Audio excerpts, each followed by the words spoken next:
Bago ko po sabihin tong vlog na 'to, gusto ko lang pong ipaalam na ako po ay hindi naninira ng kung anumang NGO, 'no. Hindi po ako naninira ng kahit anong NGO diyan. Basta gusto ko lang siguraduhin na ang mga PWD at representative o magulang ng PWD ng Barangay Molino 2, Bacoor, Cavite, hindi mabibiktima o magugulat o maloloko ng mga maling impormasyon. Diba?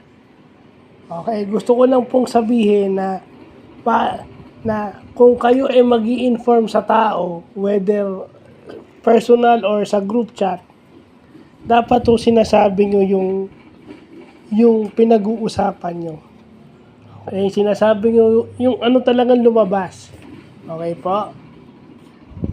Gusto ko pong sabihin sa mga parents o representative ng PWD na ang disability ng anak ay learning, mental, and psychosocial disabilities. Gusto ng therapy.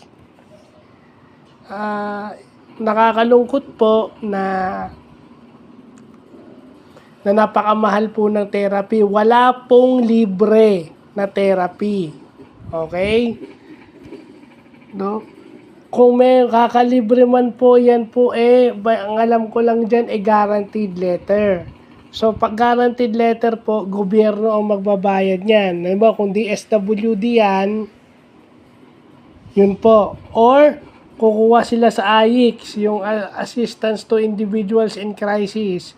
Bibigyan sila ng cash, pambabayad. Di ba? Yun ang pwedeng option. Wala pong libreng therapy. No, yung sinasabi nilang libre is baka GL, pero yung therapy center is dapat accredited po. Accredited ng DSWD o ng Presidential Action Center. Kasi kung hindi po, magbabayad po kayo na kung magkano man ang singil ng therapy center sa kanilang serbisyo. Okay, may bayad po yun at hindi po mura. May kamahalan po ang bayad sa therapy na yan kasi mahirap po ang pinag-aralan ng mga taong nagte-therapy sa mga anak nyo. Di ba? Ang una po yung dapat itinatanong doon sa mga nagsasabi na may libreng therapy is dapat pinapakita kung meron silang DSWD or Presidential Action Center na accreditation letter na tumatanggap sila ng GL galing sa mga government agencies na to. No? Kung dito sa Bacoor, kung tumatanggap sila ng guaranteed letter from DSWD Bacoor or from DSWD Batasan or dun sa central office na makikita natin sa Paragon Mall ngayon. Okay? Yung Presidential Action Center sa Malacanang po yun. Ano? Wag ho kayong basta-basta maniniwala na libre hanggat wala pong pinapakita sa inyo.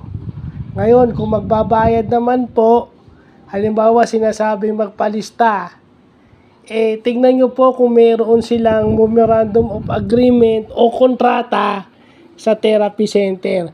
Pag wala po, wag po kayong magpapalista o wag kayong mag-agree. Yun po ang pakiusap ko sa inyo, no? Sa mga parents po. Okay? Hindi ho ako naninira ng kahit anong organisasyon. At sa mga organisasyon naman na nagsasabi na may libre, magpakita kayo ng preba na yung center mismo government accredited. May accreditation letter yan. Tumatanggap ng guaranteed letter yan. Kasi pag nag-file ka ng Assistance to Individuals in Crisis o yung AIX, ipapakita mo rin yung sa center bibigyan ka rin ng requirements O di ba? Depende kung anong requirement ng DSWD para mabigyan ka ng cash assistance, walang libre. Kaso nga lang yung pambayad mo kukunin mo sa DSWD, yun po yun Wala pong libre. No. Para hindi kayo maloko, kailangan maipakitang meron silang memorandum of agreement. Yung kung sino man yung NGO na yun, kailangan meron silang memorandum of agreement sa center. At itong pinaka-importante, kung may orientation yung center, kung may orientation or kakausapin kayo noong therapy center, pumunta po doon para maliwanagan kayo. Kasi therapy center na po yun. Sila ang nakakaalam ng sistema nila, hindi ho kung sino-sino. Kaya halimbawa, sinabi yung may orientation, pumunta kayo sa lugar ng orientation na yon, konting sakripisyo lang at magtanong, kung may bayad, magkano po yung bayad. Kung may discount, itanong po yung discount. Okay po? Para po hindi tayo nagugulat na pagpunta natin doon, akala nyo libre, then bigla pala kayong magbabayad, no? Mahirap po yan. Doon naman sa mga organization, tigilan yung pagsasabi ng libre. Ang sabihin nyo na lang, kung GL gobyerno ang magbabayad. Yung GL kasi sa DSWD at sa Presidential Action Center, ibig sabihin, sinasagot ng gobyerno yung amount na para sa therapy noong pasyenteng may learning, psychosocial at mental disability. Hindi libre yun. Gobyerno ang sasagot. Yun ang paliwanag. Hindi libre.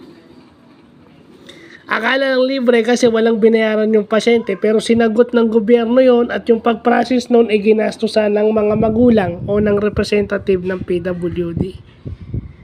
Okay po? So sa mga parents po ng mga PWD sa Molino 2, tigilan na ho yan ha, wag na ho magpapalista po. Tigilan na yung lista. Kung magpapalista, kung magpapalista, tanungin nyo ho yung therapy center kung talagang naglilista sila. Wag ho kayong basta palista ng palista kung kani-kanino po, no? Wag ho kayong magbibigay ng information wag ho kayong magbibigay ng information kung hindi ho kayo sigurado. Yun lang po at maraming salamat.